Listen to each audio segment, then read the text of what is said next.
오늘은 다니엘 마지막 12장 말씀입니다. 날마다 주시는 말씀의 은혜가 우리 안에 넘치기를 원합니다. 우리가 다니엘서를 통하여서 마지막 때에 어떻게 되어질 것을 또 예언하는 그런 말씀을 읽었죠. 마지막 때, 결국 죽음을 나타내죠. 그러나 이 죽음이라는 것은 결코 우리가 두려워할 일이 아닙니다. 죽음은 우리가 세상에서 살다가 본향으로, 고향으로 돌아가는 그런 축제의 시간이죠. 우리는 원래 하늘에 속한 하늘의 백성입니다. 그래서 당연히 우리가 하늘로 돌아가는 것, 그거는 기쁘고 즐거운 일이라고 할 수 있겠죠. 다니엘 12장 2절, 땅의 티끌 가운데에서 자는 자 중에서 많은 사람이 깨어나 영생을 받는 자도 있겠고 수치를 당하여서 영원히 부끄러움을 당할 자도 있을 것입니다. 우리가 분명히 하늘나라의 백성으로 하늘나라에 돌아가죠. 근데 그때 영원한 생명을 얻을 자도 있고 수치를 당하고 영원히 부끄러움을 당할 자도 있다라고 말씀하고 있죠. 그거는 우리가 본향으로 고향으로 돌아가는데 아무것도 가진 것 없이 빈손으로 돌아간다면 그게 부끄러운 일이죠. 즉 우리 손에 잡은 물고기 한 마리 없이 빈손으로 하나님 앞에 나아가는 것, 그게 정말 부끄러운 일이죠. 요한복음 21장 9절, 육지에 올라보니 숯불이 있는데 그 위에 생선이 놓였고 떡도 있더라. 예수께서 이르시되 지금 잡은 생선을 좀 가져오라 하시니 시몬 베드로가 올라가서 그물을 육지에 끌어올리니 가득히 찬 큰 물고기가 153마리라. 이같이 많으나 그물이 찢어지지 아니하였더라. 우리는 하나님 나라에 속한 백성으로 이 땅에 사람을 낚는 업으로 보냄받은 자, 택함받은 자들이죠.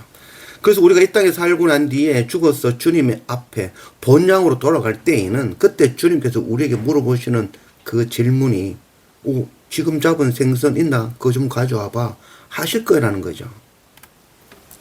죽음이 두려운 것이 아니라 그때 손에 잡은 물고기 없이 빈손으로 하나님 앞에 나아가야 된다면 그게 정말 두렵고 무섭고 부끄러운 일이 되어지는 것입니다. 우리는 이 땅에서 막 살아남고 어떻게 행복하게 잘 사느냐, 생존이 목적이 아니죠. 우리의 목적은 하나님의 나라와 의가 목적인 것이죠. 생명은 하나님께 속한 것입니다. 생존하기 위해서 이 땅에서 발버둥 치지 않는 그런 우리가 되기를 원합니다. 죽음이 두려운 것이 아니라 빈손으로 주님 앞에 본향으로 돌아가는 것이 부끄럽고 두려운 일이라는 것, 이것 잊지 않는 그런 우리가 되기를 원합니다.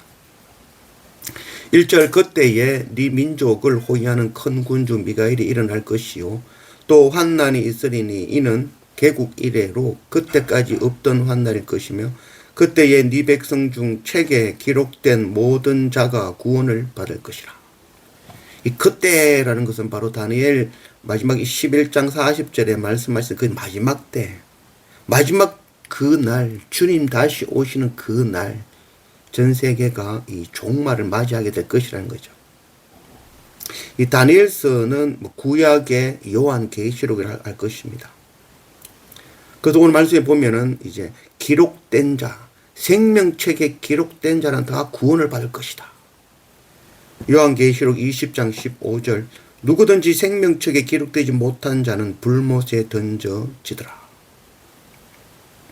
생명책에 기록된 자들은 구원을 받을 것입니다.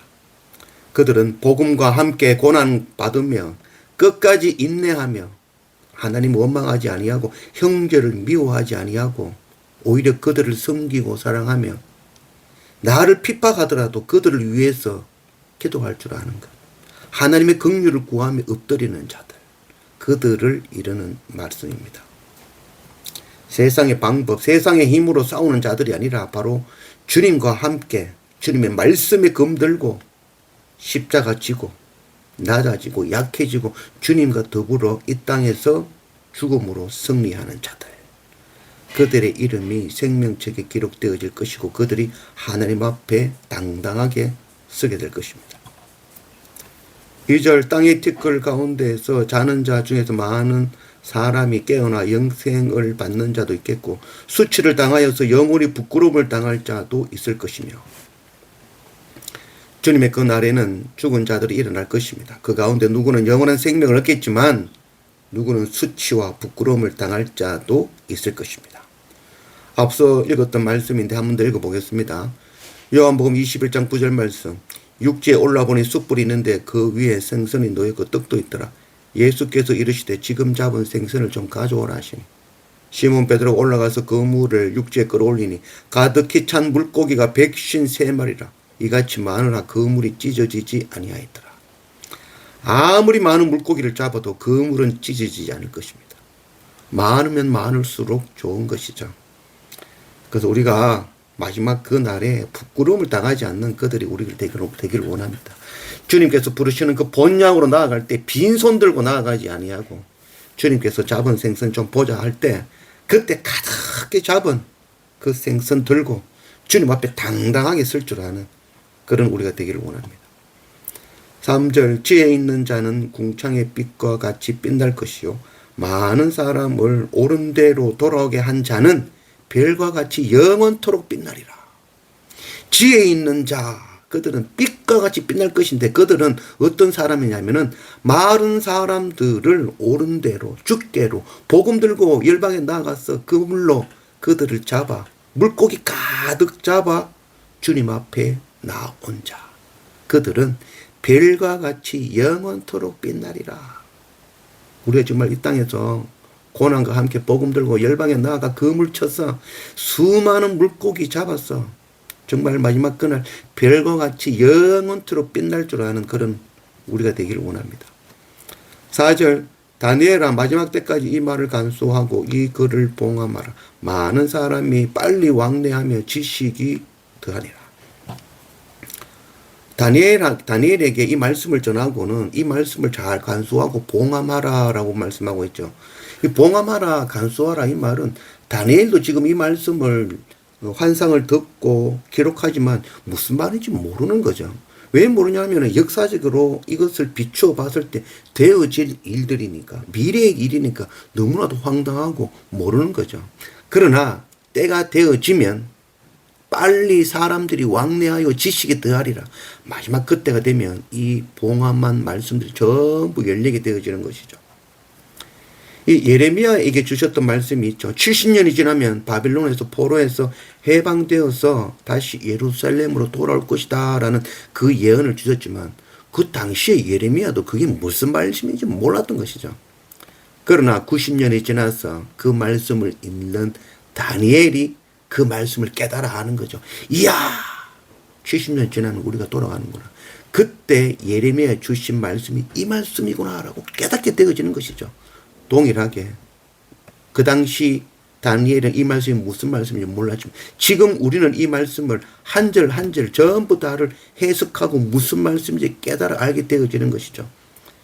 요한계시록도 어려운 말이다, 봉함된 말이다, 해석하기 어려운 말씀이다 하셨지만 요즘에는 요한계시록 다 풀렸죠. 다 해석되어지고 다 알고 깨닫는 그런 시대가 되었죠. 인류가 지난 수천 년의 변화보다는 최근 100년의 변화가 더 큰 변화를 가져왔죠. 앞으로는 더 빠르게 변화할 것이고 또 우리가 아는 이 하나님을 아는 지식이 더 빨리 확산되어지고 어렵고 힘들고 다쳤던 그 많은 봉함되어진 말씀들이 전부 깨달아 아는 그런 시간이 속히 올 것입니다. 5절 나 다니엘이 본즉 다른 두 사람이 있어 하나는 강 이쪽 언덕에 섰고 하나는 강 저쪽 언덕에 섰더니 그 중에 하나가 세마포 옷을 입은 자 곧 강물 위쪽에 있는 자에게 이르되 이 놀라운 일의 끝이 어느 때까지냐 하더라. 사람들은 막 이렇게 이야기하면 아유 그때가 언제냐 그 때를 알기 위해서 막 노력하죠. 그때나 그날이 언제 임하며 미래에 어떨지 그것을 몹시 두려워하죠. 두려워하고 막 어떨까 궁금해하죠. 그러나 그때는 우리는 알 수 없죠. 우리가 할 일은 열심히 복음 전하는 일이죠. 사도행전 1장 6절 말씀 그들이 모였을 때에 예수께 여쭈어 이르되 주께서 이스라엘 나라를 회복하심이 이때이니까 하니 이르시되 때와 시기는 아버지께서 자기의 권한에 두셨으니 너희가 알 바 아니요. 오직 성령이 너희에게 임하시면 너희는 권능을 받고 예루살렘과 온 유대와 사마리아와 땅끝까지 이르러 내 증인이 되리라 하시니라. 주님의 제자들이 그 때에 대해서 물어보죠. 그러나 그 때는 하나님만 아시는 거죠. 너희는 알 바가 아니다.